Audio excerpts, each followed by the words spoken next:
What is going on, everyone? My name is Aquarius. Welcome to the BBR draft analysis. It's a Wi-Fi upload optional, but it is a Wi-Fi league that I will be hosting on the channel. All the games will be post-com, but if you want to see live com games, that'll be the LTC draft league that I have made a draft analysis for already up on the channel. Not sure when this is going to go up. I'm going to upload it when they have like thumbnail graphics, which, I'm recording this on Monday night, but it might be in a couple days. So we'll see how that goes. But it's a great league that I was invited to join. I'm really happy, really pumped to be part of one more Wi-Fi league before Gen 7 ends. And it has a lot of great faces in it. You got Dr. Slaking, you got Zombie, you have MidPokemaster, you have Obo, a lot of people that I've known for a while but haven't actually got to face off against, aside from Dr. Slaking, who I would consider my best friend. I mean, I wouldn't spend money to go out and see him in the UK if I didn't consider one of my closest friends in this community, if not the closest friend in the community. So, massive respect to him. He finally got me. He got me into this league, and I'm really, really happy to be part of it. So, huge shout out to Jacob as always for helping me draft this team. He's a really nice guy. He's been helping me a lot in draft leagues recently, and we've just been talking about other, life things as well. And he's a really, really great guy. I assume you know who he is if you're watching my videos, but if you don't, check him out. He's a relatively popular guy and really very strong battler. One of the better battlers I've seen in the community for sure. Definitely better than me. So, I'm going to get into the team. I should preface this by saying, one, it's a tier-based league. But I'm not going in the order in which I drafted them because I actually drafted a slightly different team and then made some trades. Like I traded with Obo I traded with Obo for one of our picks. We did a direct trade there, and then I had to free agent one of my other mons because I got a higher tier mon, he had a lower tier mon, so I had to drop one of my other mons, downgrade one of my other mons to fit in with the point restrictions. So yeah, I had to do that. But it is a tier-based league. I'm sort of just going in the order in which they're sort of like viable, I guess. I don't know. I'm just sort of going in the order of their tiers. So I'll do tier 1s, then tier 2s, tier 3s, and then the megas sparsed in there somewhere. So we'll see how it goes. It doesn't really matter the order I drafted them in. What matters is the 11 that I have. So yeah, I should say part of my interest in this team was, one, to try mons that I've enjoyed, two, to try mons that I think people call underrated, and three was to use mons that I call underrated, because I've sort of had an epiphany in the past few months in Draft League where there's a lot of mons that I've really shit-talked. Things like Silvally come to mind, as well as, what's another thing that comes to mind? Vikavolt comes to mind. That I've tried recently in leagues that I thought wouldn't be as good as they really were, and they ended up being some of the mons that I love the most. So I'm really, really just sort of looking to try mons that I haven't tried, mons that I've sort of looked down upon, that I can really get my own spin on. So the Z crystals don't mean I'm restricted to that specific type of Z. It just means they're a Z user generally. The first two picks are offensive Zs, and the third pick is going to be a flex Z, and I'll get to that when I get there. But I drafted Mew. I actually think that Mew is the best mon in format, which I know is a hugely controversial opinion. I'm probably going to get a lot of heat for saying that, but I think that Mew is a mon that doesn't ever not have matchup, and I truly believe that. I think no matter what, whether it be an offensive role in terms of setup sweeping, a scarf set, a supportive set, a hazard setting set, a suicide lead, I think it genuinely has matchup in every single situation ever. And I think it's a mon that you can justify coming to every single game always. And I think that other mons that people put as number one, primarily Celesteela and Tapu Koko, don't share that same thing. I think they always have sort of niche things or even just common things that deter them from even coming in the first place. For example, tons of ground types deterring Koko from even coming, or trappers preventing Celesteela from coming. I just sometimes think that I think they have matchup and they're great when they're great, but I also think that they're very hit or miss mons. I don't think Mew is ever hit or miss. I think it's a very consistent mon that if you use it right, it should always do work. It should always be somewhat of a threat, and it's always a mystery in prep for your opponent. So I genuinely think it's one of the best mons in format. I'm not going to really go into much what it does. I mean, it sets hazards, it clear hazards, it sets up. I can use a Z move for any type because I have it as a Z user. It really does anything. So it can be a stall breaker. I mean, it's really everything, and I love Mew. So that's Mew. The next mon is Cortana. So this is one of the mons that I've shat talk. I think Cortana. I used to think that Cortana was a much worse mon than I've actually seen people use with it. I've seen Matt primarily be in some leagues with it and get insane sweeps with it in the end game. And you know what? If Matt can do it, then hopefully I can do it. But it is a Z-mon, which is really nice for Breakneck Blitz or Bloom Doom or Corkscrew Crash or anything like that.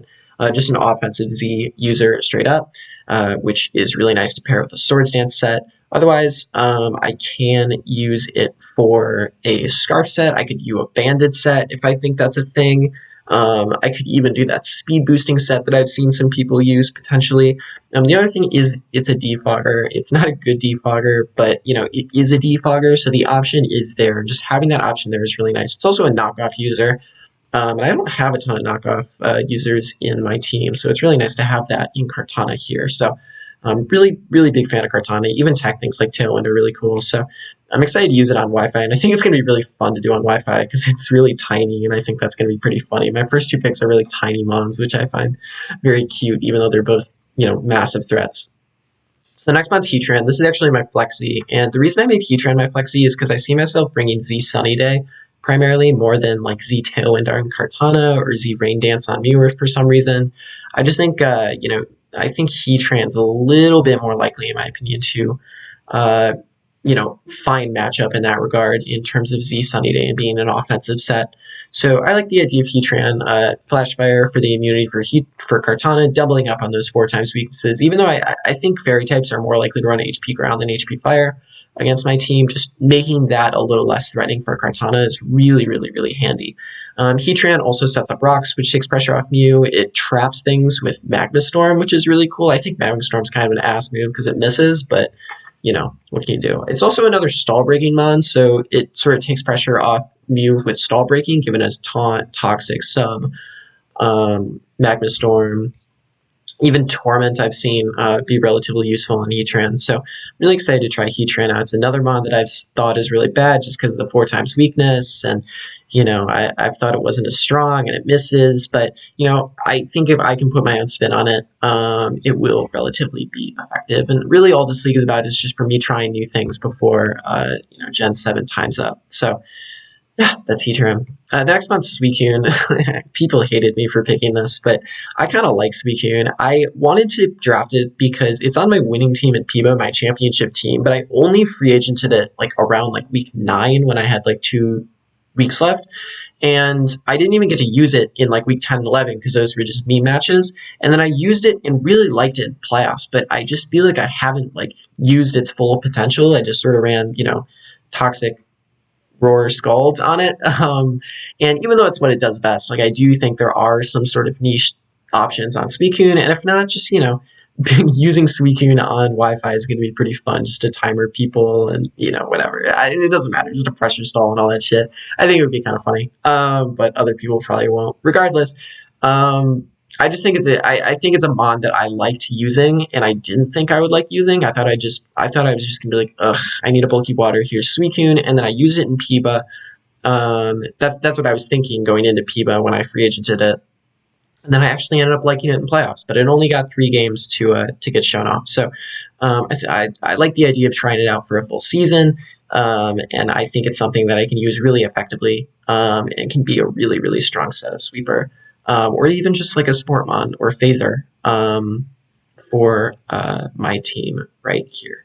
So that's really great. The next mon is Nidoqueen. This takes hazard setting pressure off Mew, which is fantastic, and allows Heatran to actually be more offensive if I need it. It gives me Toxic Spice, which is really, really handy for Suicune and Cortana, and even Mew, and really all my picks. So really great to have Nidoqueen on the team. Now the reason I picked up Nidoqueen, because y'all know that I think Nidoking is better than Nidoqueen, but that's exactly why I picked up Nidoqueen, because I've been making that sweeping claim, but I haven't actually used Nidoqueen. So I can't really stand up and say Nidoking is better if I haven't tried Nidoqueen myself. So that's sort of what I'm doing this for. you know, it doesn't hit as hard, but it is bulkier, and I've usually run Nidoking as sort of like Sash or Life Orb offensive. Nidoqueen is going to give me a different perspective on the Nidos, I think, and that's going to be really valuable and really fun to try out. So really excited to give that a go. On top of that, I do think that Nidoqueen, outside of like amazing coverage options with Sheer Force, does have some niche potential in terms of being a Pursuit Trapper, Screen Setter, you know, Priority and Sucker Punch, Stallbreaker and Super Fang and Taunt, other things along those lines. And I think that, you know, Dragon Tail or whatever, I think it has a potential to be a little bit more versatile than Nidoking, actually, because Nidoking is just sort of like, you know, slap hazards and 3 moves on it. I think Nidoqueen is a little bit more tech options that, you know, I'm going to enjoy exploring and seeing how they do. And if not, I think Nidoking's undrafted, so maybe I'll just do a free agent if I end up hating Nidoqueen. But if Nidoking is actually drafted, then maybe I can make a trade or something. But I actually think I'm going to like Nidoqueen just for the sake of trying it, and we'll see how it goes. So really like the idea of Nidoqueen on this team. It also gives me a ground type, which I don't have, and I think ground types are obviously extremely necessary because you don't want, you know, electric types going wild. So the next mon's Aerodactyl, MegaHeracross. I've used this once before on Owl. This is one of the mons that I sort of just picked up because I needed the speed. I sort of looked at how my fastest mon was Cortana, and I was like, probably need something a little bit faster here with MegaHeracross. And I really liked MegaHeracross. I really like fast Megas because you really don't have to invest that much in speed. It can invest in bulk and attack. That's really valuable for things like Aerodactyl that get Roost or Mega Alakazam, which I'm using an Owl, and I feel the same way about in terms of not having to run that much speed, which gets Recover, etc. And I just like the idea of MegaHeracross being a fast, somewhat bulky, hard hitter with tough claws and such. And amazing coverage, etc. there. Decent flying stab due to the tough claws boost on Aerial Ace, and it gets both Stealth Rocks and Defog, so it does take a little bit of pressure and hazard clearing off of Mew. I will have to get a bunch of low tier hazard clears, but that doesn't bother me that much. You know, just having those hazard clears available, I feel like I'm always able to attack Defog or something on it if I need it. Phasing with Whirlwind, Taunt, you gotta know I love the move Taunt. Another Pursuit Trapper, which is great for those ghost types that might want to deal with Mew, as well as Stealth Rocks, which I think I already said. Tailwind support. I have a lot of Tailwind mons. Even Suicune's a Tailwind mon, which is kind of funny. And then, you know, Home Claws plus Stone Edge is obviously really nice. So really, really cool mon in MegaHeracross that, you know, I've had experience using, but though it's been like a little under a year now. So I'm excited to try it again, especially on Wi-Fi. I think it's one of the cooler Megas, even though a lot of people think it kind of looks kind of weird. I think it looks kind of cool. So that's MegaHeracross. Heracross is next. I love MegaHeracross. I think MegaHeracross is amazing. I think it's so undervalued and it's super great. I've never actually tried regular Heracross, so that was my reason for picking up Heracross here. And I think between Swarm and Guts and all this shit, it's pretty good. And I think it's very diverse in terms of Guts and Moxie. It could be Scarf, it could be Flame Orb, it could be a Breaker. It is another knockoff user. It has decent amounts of coverage. It gets Swords Dance. It gets Bulk Up. I really just like the idea of bringing it to some games as just sort of a hard physical hitter. Yes, I have Cortana for the same thing, but, you know, I think the ability for, you know, Cortana to be Scarf 1 week and Heracross to be a Swords Dance that 1 week and then vice versa the next week is going to be really handy, as well as just the ground immunity in the first place is really nice because my only ground immunity at this point is actually Aerodactyl, which is not phenomenal. So, you know, having Heracross is really, really cool. And that's basically it. It just hits hard, has good abilities, and that's what Heracross does. Next mon is Comfey. I needed a fairy type. I was going to get Ribombee. That got taken up, which is why I got Heracross later as my bug type. So I got Comfey, and I've used Comfey on the NU ladder, but I've never actually used it in draft. So I'm really excited to give it a go. I've seen it just tear teams apart. So I'm really excited to give it a go. Triage is a busted ability, and this is my first sort of start of a few hazard clears that I definitely want to have to take some pressure off Mew. So just with Calm Mind, Draining Kiss, it's insane. Aromatherapy gives me a Cleric, and then, you know, Heal Bell is also Cleric-y, Leech Seed, Subseed. The ability to taunt. I even faced Haz and Owl who ran like Trick Flame Orb, which is kind of cool. Priority Synthesis, another fucking Tailwind user, a taunt user, which I love. Pivoting with U-Turn, I actually I don't have any pivots at this point in the draft. I only have Mew. So having another pivoter here is really nice, especially between two like supportive mons, even though they both can be Setup Sweepers at times. So really excited to try Comfey. It's a supportive mon that has offensive potential and setup potential that I think is really threatening. And I think Comfey is one of those mons that does an actually relatively good job threatening certain high tier mons, which is sort of what I look for in a low tier mon and I really like. So I think Kofe is going to be one of the lower tier picks that comes to a little more games than not, although this is my only tier 4 pickup, which is fine. The last 3 picks, however, are mons that are all tier 4 because I picked up 3 tier 1s, which I think I was the only person to do in the entire draft. I think I did say, someone might be able to correct me on that, but yeah, I was the only person to have 3 tier 1s, I'm pretty sure, but there might be 1 or 2 other people who had lower tier megas than Mega Aerodactyl. For sure, I think I have the most top heavy draft, which is very uncharacteristic of me. But if I wanted Mew and Cortana and Heatran, I had to do that. And honestly, some of these low tier picks, 1, I think should be tiered a little bit higher, and 2, I really, really want to try. And you'll see one of the mons that I'm talking about in the end. My round 11, I'm so excited to be using, even though I definitely shouldn't be. So anyway, yeah, these are all low tier mons, which is super uncharacteristic of me, but fuck it. Rotom's here purely because I wanted another ground resist outside of Heracross, or ground immunity, I should say, and I don't have a ghost, and I don't have an electric. That's purely why. And then, defog. I don't have great experience with Rotom Ghost. I drafted it in LTC before I dropped out week 4, and I never used it ever. So we'll see if this one comes to a little bit more games. I've seen it get a little bit more use now, and I've actually helped Cav in Owl, build with it, and then he never ends up bringing it. So we'll see if I can finally bring it some games. I think it's a mon that goes down really early, but is really good at just sort of getting early game momentum and pivoting, and setting up statuses, tricking things, sort of getting every Pokemon in a position for a mon in the endgame to end up sweeping. I think even though its stats are relatively underwhelming, it does have great offensive moves and a great defensive typing. So its typing is really what carries it along with its ability, and I'm really excited to use it because I think it's really adorable. And I love regular Rotom more than I like any of the other forms, so I'm really excited to give it a go. And once again, it's a very tiny mon. I know it's really strange, but I got Mew and Cortana as really small mons, and then this will be another small mon that's on Wi-Fi. So maybe I bring Mew, Cortana, Rotom, one of my other picks, which is really tiny, Comfey, and then I don't know, Heracross, 6 really small mons. It'd be kind of funny. Anyway, it's besides the point. But that's Rotom. It's very basic. So next mod is Kamala. Kamala's interesting. I was about to get Smeargle, although Kamala has a pretty high attack stat. And I think Banded Last Resort's really cool. It gives me a spinner. I like having a spinner, although I don't typically run spinners on my team, but the idea of a low-tier spinner is really nice. And even though I have a lot of Pursuit mons on my team, the idea of having a Ghost immunity was pretty nice to me, as well as something that is a Scald switch-in, a Spore switch-in, things like that, which is really, really handy. So just having those, since Kamala's already considered asleep, is really, really nice. And I didn't realize that the attack stat was so high. But it also gives me a Wish Passer, which I don't have. It gives me a mon that I actually think is a lot better off than people give it credit for in terms of coverage. Knockoff, Play Rough. Gets priority in Sucker Punch, Wood Hammer, U-Turn. I mean, it's a pretty interesting mon, so I'm excited to give it a go.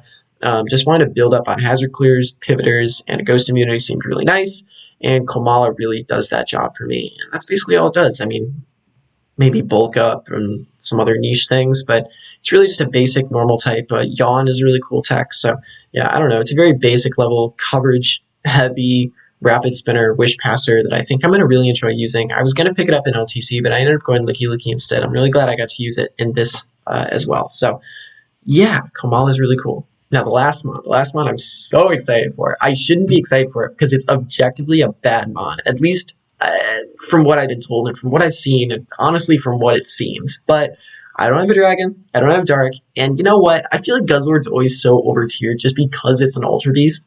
But let me click on it. Just because it's an Ultra Beast, and then people shit on it. No one picks it up. Everyone hates it. I just want to give Guzzlord a chance. I really like Guzzlord. He's a good. I don't know. He's obviously very evil. He eats worlds or whatever his lore is. But Guzzlord's one of those mons I saw when Gen 7 came out. And I was like, damn, that's weird, but I kind of dig it. And its shiny is horrendous. I will never bring the shiny. Look at this. Look at this shit. Ugh. But I think it's pretty fun, and if I'm drafting things purely just to, like, you know, see them on Wi-Fi. I fucking want to see Guzzlord. Guzzlord looks like a fucking bro. So, you know, it's just there for the dragon typing and the ghost typing, or the dark typing, which is fine by me. I can run physical, I can run special. It gets knockoff. I don't know. It gets rust talk. I'll give it a go. I'll see how it goes. I'm going to try and bring it to as many games as I possibly can, just because I want to try it. And I just want to give Guzzlord a fighting chance, man. I want to see a game where Guzzlord goes off. I just want to give him a chance. I feel like he's so lonely and sad and doesn't get any opportunity to shine. I know he's been cast out from the Ultra Beast clan in terms of being someone people value, but I just want to give him a go before Gen 7 ends and before he's forgotten. So I'm gonna name him Lost but not forgotten. I forgot to put nicknames in here. Fuck. I'm not redoing this. You'll find out the nicknames when the time comes. So that's the draft analysis. Hope you enjoyed. Let me know your thoughts on the team. It's very top heavy, which is very unlikely, and I don't think it's as good of a team as LTC was, but really I don't care. I'm just in it for some fun, some attempts to face my friends that I haven't faced before, and to try some mods that I just think are hilarious or adorable, or mods that I like, or just to be trying to prove myself wrong. And if I have all those goals prior to me drafting, then the team isn't going to be as amazing as I want it to be, but I think it'll be fun to use. And if it isn't, there's free agents available. So that's the draft analysis. Hope you all enjoyed, and I will see you all later.